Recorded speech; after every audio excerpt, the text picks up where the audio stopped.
Shalum, Shalum, and welcome to the channel. My name is Symmanayah, if you're tuning in for the first time, and this is Seed to Harvest.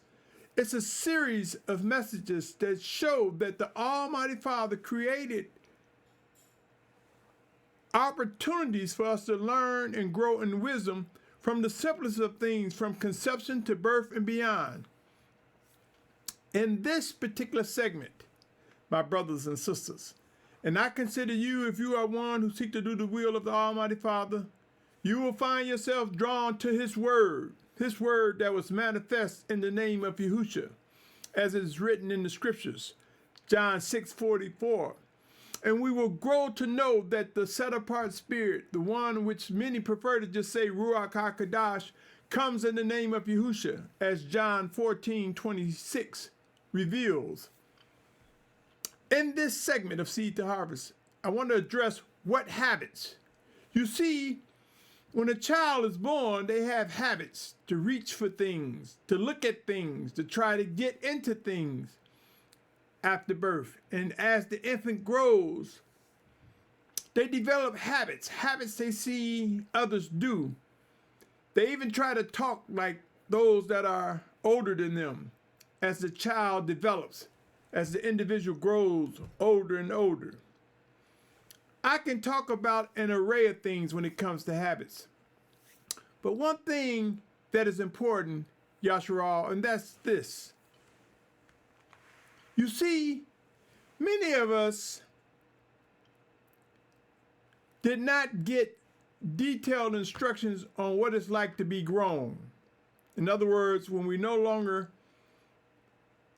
are dependent on our parents, whether we be kicked out the house or we choose to leave, saying, I'm ready.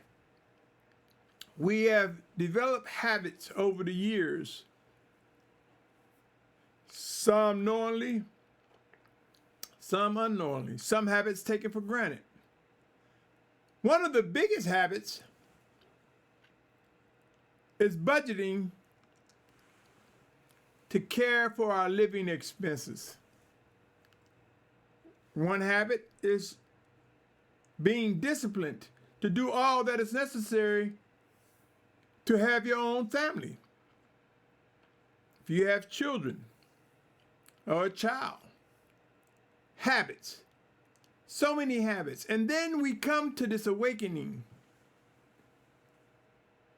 Some say born again, some do not understand that born again is that awakening for the set-apart child of Yahusha, the set-apart child of the Almighty Father. With that said, Yahusha, it comes to need to know others, to get to know others, to assemble, to gradually come together. And there's chaos, civil unrest, wars and rumors of wars, fighting, even disagreements within our fellowships, camps, or groups. As these things arise, my brothers and sisters, we must address the habits that we see and the habits that we possess. For such a time as this, end times will prove to bring the set-apart children of Yahuwah together. I cannot stress enough the importance of how we must begin to see realities of what's expected. Pause for a moment and think of what turns you off concerning people's habits. What is a turnoff? What is it that you can't stand to be around? You can't stand hearing. It's time to start addressing these habits, my brothers and sisters. What habits, though this may not be something to consider important to some, I rather respectfully disagree. You see, we are about to witness personal habits, religious habits, spiritual habits, and some of which we will be judging to be detestable habits. The time is now to address such behaviors, taking things into consideration, my brothers and sisters. talking behind someone's back does not help a situation. And if we believe there will be a final exodus, if we believe the need for Yahusha to come together, instead of talking about a brother or a sister, let's address the habits we can't stand, whether it be bad breath, personal hygiene, how we talk, whether it be drinking strong drink continuously and using profane language. We must ask ourselves, are the behaviors that we demonstrate, are the habits we demonstrate the same habits we would want our children to demonstrate? Our lifestyles and what we are used to being around often dictates what we are willing to tolerate. Let us prepare to consider what we are willing to adjust and adapt to versus what is not acceptable. The time is now to get past avoiding the tough conversations regarding habits. What habits? Sometimes people do not realize they have offensive habits. Now you say I started talking about budgeting and all that. Many habits. One of the biggest conflicts with many relationships is money. That's a result of habits, how we manage our money. How we begin to come together and talk to one another will be a reflection of habits that we have. My brothers and sisters, there are some people that would rather sugarcoat, play it safe, or don't want to talk about the real habits that are tolerable or that are attractive. But we must begin to discuss the things that we're willing to adjust and adapt to. When we begin to assemble, we will see battles one against another regarding habits from practical to spiritual. You see, there are those who feel that they need to walk around in garments with the menorah or Yahuah or Yahusha's name on it, or a crown or a lion. And there are those who read the scriptures and find no need for that vanity, or no need for violating that commandment, which talks about graven images. So many habits we have, my brothers and sisters, that will be corrected. Habits that we will learn that we can adjust to that does not violate the scriptures directly. But the need to come together in unity will require us to address the habits we have. Consider 1 Corinthians 5, 6, and 7. Let's get into some scriptures. Your boasting is not good. Do you not know that a little leaven leavens the entire lump? Therefore cleanse the old leaven, so that you are a new lump, as you are unleavened. For also Messiah, our Passover, was slaughtered for us. A little leaven leavens the entire lump. Galatians 5:9 say a little leaven leavens all the lump. Are we witnessing habits that are spreading throughout the community, camp, group, or fellowship? Some habits that will cause disruption. Come with me to Galatians chapter 6, verse 1 through 10. It said, brother, if a man is overtaken by some trespass, you, the spiritual one, should set one straight in a spirit of meekness, looking at yourself, you should lest you be tried too. Bear one another's burden, and so complete the Torah of Messiah. For if anyone thinks of himself somebody, when he is not, he deceives himself. But let each one examine his own work, and then he shall have boasting in himself alone, and not in another. For each one should bear his own burden. And let him who is instructed in the word share in all that is good with him who is instructing. Do not be led astray. The Almighty One, it says Elohim, but I'm reading from the scripture version 2009, and I prefer to say Almighty One. Do not be led astray. The Almighty One is not mocked. For whatever man sows, that he shall reap. Because he who sows to his own flesh shall reap corruption from the flesh. But he who sows to the Spirit shall reap everlasting life from the Spirit. And let us not lose heart in doing good, for in due season we shall reap if we do not grow weary. So then, as we have occasion, let us do good to all, especially to those who are of the household of belief. Do we take into consideration doing good to one another? Do we take into consideration whether our habits are offensive or not? There will be some habits that can be tolerable, but there will be other habits that are unacceptable. Will you have the maturity and the strength to discuss it? Sense, in other words, that smelling sense can make a difference. What one person think may smell good, the other person may not. Can there be a happy medium? Now you might say, why is this in such a message? We don't need to talk about this. If you don't discuss it, my brothers and sisters, it will allow cliques and little groups inside a camp or community fellowship to talk about an individual or individuals. I don't like the way they smell. Therefore, I don't want to be around them. Some people may even go as far as to lie on an individual, to say something bad to get them cast out of the community, group, or fellowship. In some countries, the natural body odor is acceptable.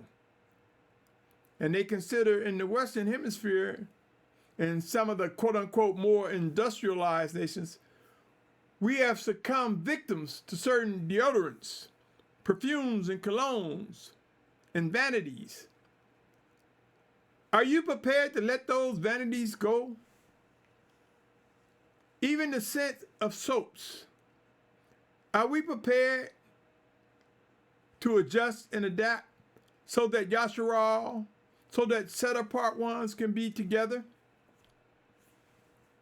Are we prepared to discuss and challenge how we communicate with one another? And individuals may not want to ask the question, but the time is now to start asking questions. What habits? What habits are weights that interfere with us coming closer together? Somebody might be a slob, lazy, and disorganized. Do we talk about them? Or do we help them? Do we assist? Some may not know how to be organized, and some are more organized than others. Let us learn what will be necessary for us to be together, O Yahusha. Let's take a look at Matthew 11:6. It says, and blessed is he who does not stumble in me. Doing what is set apart should not cause a brother or sister to stumble. But bringing habits that creates a conflict with the desires of the Most High, the Almighty Father Yahuah, who comes to us in His Word, in the name of Yahusha, to disregard what it takes to bring unity, oftentimes is a result of not being mindful of what habits are tolerable. Matthew 24:10 says, and then many shall stumble, and they shall deliver up one another, and shall hate one another.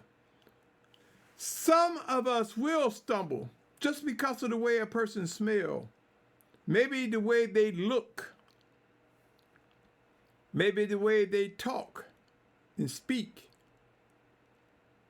Let us not let these types of habits go unaddressed. And I'm not talking about talking behind someone's back. I mean, hit it head on. John 6:60-63 says this, therefore many of his taught ones, having heard, said, this word is hard. Who is able to hear it?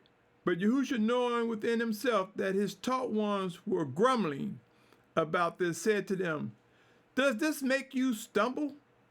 What if you see the Son of Adam going up and where he was before. It is the spirit that gives life. The flesh does not profit at all.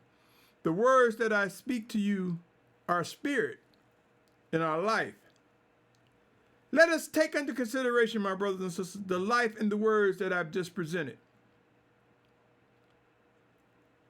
Let us not grumble among one another because of various habits, but let us be prayerful and address those who are quick to reply with, "What habits?"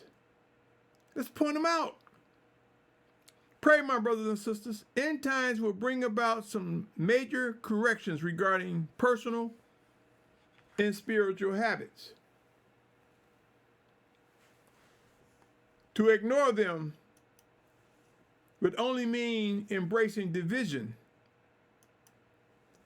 I want to pivot to presenting some corrections that one should expect in the emerging days. This habit will prove a need for correction. You see, Revelation 7 chapter states there will be 144,000, 12,000 from each of the 12 tribes of Yasharal, and a great multitude. This is written in the 7th chapter of Revelation. And I submit to you, these individuals will be united. Divisive habits that are divisive, that create conflict, disruption, that causes people to stumble, will be corrected or removed. Begin having the discussions now. I believe that some of these discussions may be arguments, because emotions, feelings will be hurt. But have it now and overcome these abrasive or corrective actions by yielding, adapting, or making adjustments. Now let's talk about a habit that is ordered by the Almighty Father. So it's not so much so as just to say a habit. One could say a routine, one could say it's order. That's Shabbat. Shabbat is one that will be corrected. We will witness when a day begins and ends. We will also come to realize how to manage the Shabbats as instructed by the Almighty Father. Let me take you to my position on a day. For Shabbat is a day of rest. But if we don't know when the day begins and when it ends, we just might get this commandment incorrectly.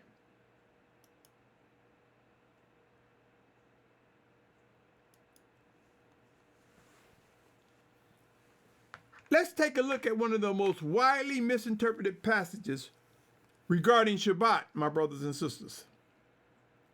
Genesis 1:3-5 says, "And the Almighty One," now remember it's saying the Almighty One, this is Yahuah, said, let light come to be. So he's bringing the light. Yahuah is bringing the light, and light came to be. And the Almighty One saw the light, that it was good. And the Almighty One separated the light from darkness. And the Almighty One called the light day, and the darkness he called night. And there came to be evening, there came to be morning one day. So many people fail to believe it started with Yahuah, who is light. And I will present more scriptures in a minute. It started with him that was light. He created everything that was, including darkness. So it started with light. He created darkness. He brought light again. So it was light, darkness, light. And if you search the scriptures, you'll see that it says Yahuah is the beginning and the end. Because the way we are taught and the way we read, and because a habit of teaching people that Shabbat starts soon as it starts to get dark, on that 6th day and go to as soon as it starts to get dark on that 7th day, that is a habit that is wrong. And if it's wrong, it's incorrect. If it's incorrect, it's erroneous, it's wicked.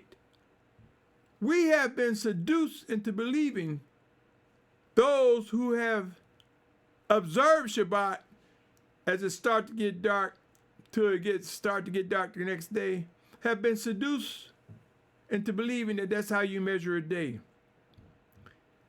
What so many fail to realize is that the work began with the Almighty One Yahuah, who is light from the beginning to the end. Consider these words. Revelation 22:13 says, I am the Aleph and the Tah, the beginning and the end, the first and the last. This is Yahuah letting you know. It starts with light, it ends with light. Every circulation of light is the measurement of a day, my brothers and sisters. So as the morning comes to morning the next day, that measures a day. 1 John 1:5 says, and this is the message which we have heard from him and announced to you, that the Almighty One is light, and in him is no darkness at all. There are teachers, preachers, some with numerous followers, who believe that they are right when they say light comes out of darkness. Light comes from darkness. That is wrong. That is erroneous teaching. Light comes from light. For we become children of the light, for Yahuah is light. Consider John 1:1 through 1:3. It says, and this is the message which we have heard from him and announced to you, that the Almighty One is light, and in him no darkness at all. That was 1 John 1:5. Come with me to 1 John 1:1 through 1:3. It says, in the beginning was the Word, and the Word was with the Almighty One, and the Word was the Almighty One. He was in the beginning with the Almighty One. All came to be through him, and without him, not even one came to be that came to be. In him was life, and the life was the light of men. It continues, my brothers and sisters. The way we were developed, trained, or taught have very influence and effects on how we interpret words and sentences.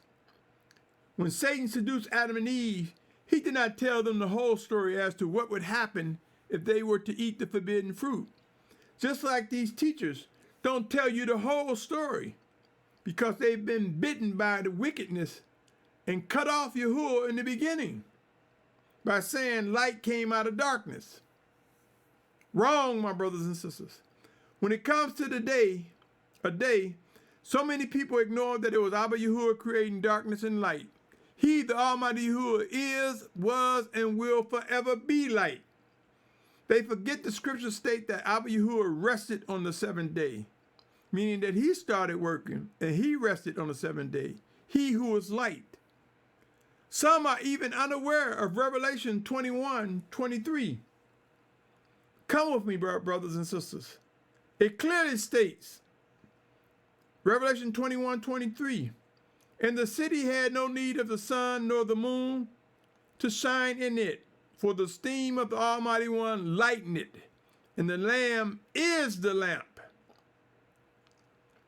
And swing over to the 22nd chapter of Revelation, verse 4 and 5 says, and they shall see his face, and his name shall be upon their foreheads. And night shall be no more, and they shall have no need of the lamp or the light of the sun, because Yahuah, the Almighty One, shall give them light, and they shall reign forever and ever. My brothers and sisters,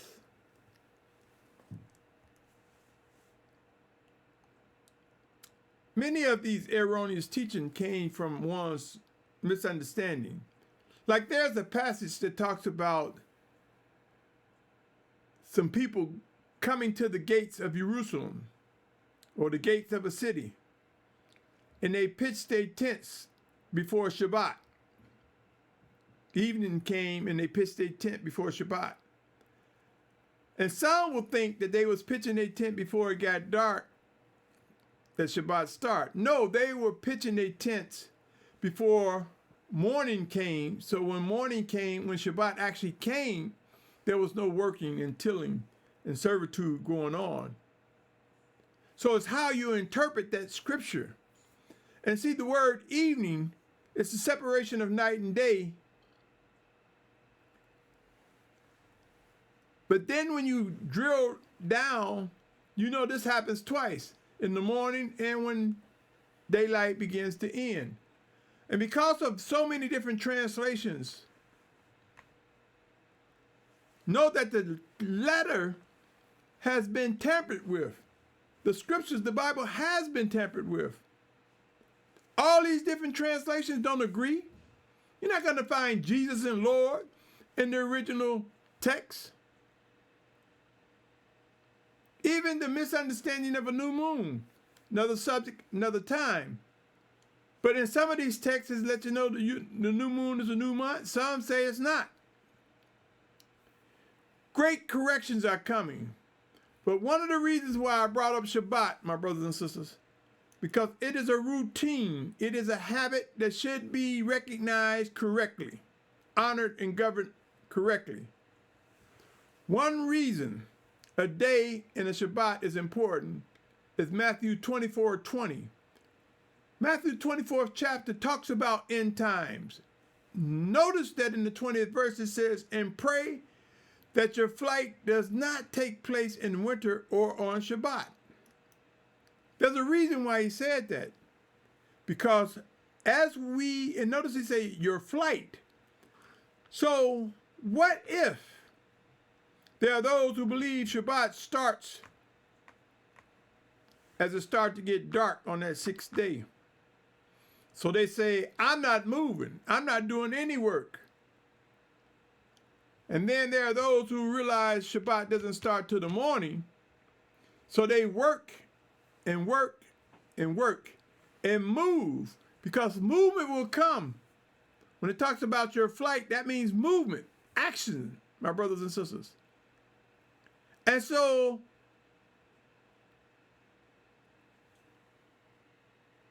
as morning comes, those who stop working as it started to get dark the day before are left behind because they didn't move. Maybe the ground split open. Maybe the ships set sail or launched from the piers heading across the big sea. Maybe the army and the gathering of the obedient ones then reached some distance, because those who thought it started at night said they weren't working. You see, my brothers and sisters, it says your flight does not take place in winter or in Shabbat. So if the timing is wrong on Shabbat, will this cause a separation? Will this be a contributing factor for some being left behind? Yahusha, my brother, my sister, beware, there are those who think they are playing it safe and therefore accept different practices and habits regarding a day in Shabbat. Remember these words, O Yahusha. And Yahusha knew their thoughts and said to them, every reign divided against itself is laid waste, and every city or house divided against itself shall not stand. Let me also read similar words in Mark. That was Matthew 12:25. In Mark, chapter 3, verse 24 and 25. And if a man is divided against itself, reign is divided against itself, that reign is unable to stand. And if a house is divided against itself, that house is unable to stand. We will witness what is true and correct. The answers to the question, what habits, regarding personal habits and spiritual habits, will come. They will reveal many corrections and changes over the horizon. It would be to our best interest to pursue what is right and seek answers sincerely, lest we find ourselves among a mixed group of believers, tolerating any and everything, or tolerating just a little leaven that can affect the whole group. There are numerous corrections coming, my brothers and sisters. Let us seek to discern the difference between one's opinion and Abba Yahuwah's corrections. For his corrections are orders, living orders. There are discussions. I'll tell you another habit that also exists that will affect our gathering and our coming together closer to one another. In just a moment. Let us also begin to address both personal and spiritual habits. Let us choose when to purge and come away from compromising groups and practices. That other habit is fringes. Some scriptures will say fringes and zitzits. Some places it'll say zitzits. Some places it'll say fringes. There are brothers and sisters that say, to play it safe, I wear both. And then there are those that say, I interchange them, as long as you got the intent right. The scriptures, the original intent, when it came to how and where zitzits came from, was that the Almighty Father ordered Yahusha to hem their garment with a purple cord. And over time, that purple cord became translated to a blue cord. But it was to hem your garments neatly, hem, with that purple cord, to remind us of the orders that we are given by the Almighty Father. Zitzits and fringes became vanity. Where people say, mine are longer than yours. Mine are more prettier than yours. It's vanity, my brothers and sisters. The hemming of the garment with the purple cord neatly is what was ordered. And you will discover, my brothers and sisters, while people are selling zitzits or fringes, many of them think they're doing it right and will attack me for saying something bad about it. But know this. The scriptures talk about not even mixing material. Some people are taking different types of linen, mixing it with polyester, and the fringes or the zitzits is a blend of threads. Not even knowing. Don't care. And all these mishaps, my brothers and sisters, in the midst of all these things that must be corrected, as they are corrected, it removes the discussion and the argument of such. If you think it will be tolerable for one to say, I got zitzits, the other one to say, I got fringes, the other one to say, I got my garment hemmed neatly, do you believe that that marks division? If it's so, the scriptures say, where there's division, no house can stand, no nation can stand. With the 144,000 in great multitudes coming together in unity, there will be great corrections. Are you prepared to make the tough decisions? Or are you going to look and say, I got too many clothes with fringes on it or tassels on it? Are you going to hold on to the vanities that exaggerated the order of the Almighty Father? Or will you take your garment and just hem it with the purple cord? See, many don't realize that red and blue makes purple. Red, symbolic of the blood of Yahusha, the sacrifice and the resurrection. Blue, symbolic of water and the word and the sacrifice. That's where the purple, some will say violet. But I'm not here to put arguments on you, per se. And what I mean by that is iron sharpening iron, and people of like mind come together and remove the impurities. So whatever is wrong, that should fall away, and it should result in a refined, set apart, and united nation, a body of set apart children of the Almighty Father. Be prepared, my brothers and sisters, to examine issues that address the subject of what habits. Start having conversations now. And some of those conversations will and may lead to arguments. And if the agreement cannot be made, come away. Get with those who are of like mind in agreement. And know this, that some of those decisions will be life or death decisions. For some will find themselves in the wrong place with the wrong group at the wrong time. Pray, O Yahushua, if you are sincerely pursuing the will of the Almighty Father, seek to discern what is true. Ask questions and more questions and even more questions with a sincere heart and mind to discern what the will, what the desire of the Almighty Father, what is he saying in the scriptures. Pray and watch, my brothers and sisters. What habits? Have the discussions and get past them. Get over what needs to be released and rise up, renewed, in the set apart refinement of the Almighty Father. My brother, my sister, I know some of you might think this message was not important.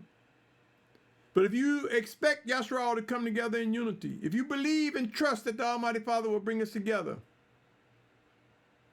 then you might have to leave some of these habits behind and be prepared to adjust and adapt from the personal to the spiritual. What habits? You know what habits, or we will learn what habits to adjust and adapt to, my brothers and sisters. On that note, thank you if you listened from beginning to end.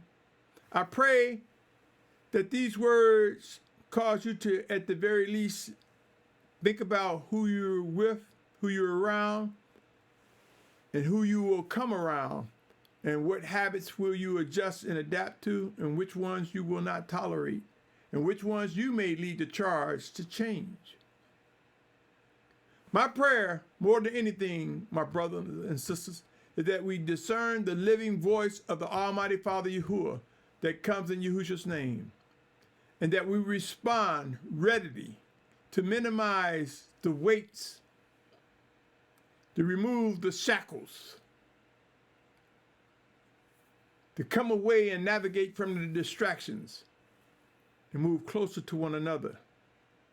The time is now to begin moving closer to one another, my brothers and sisters. And soon, very soon, it will be such an urgency that it will be a swift thing that is needed.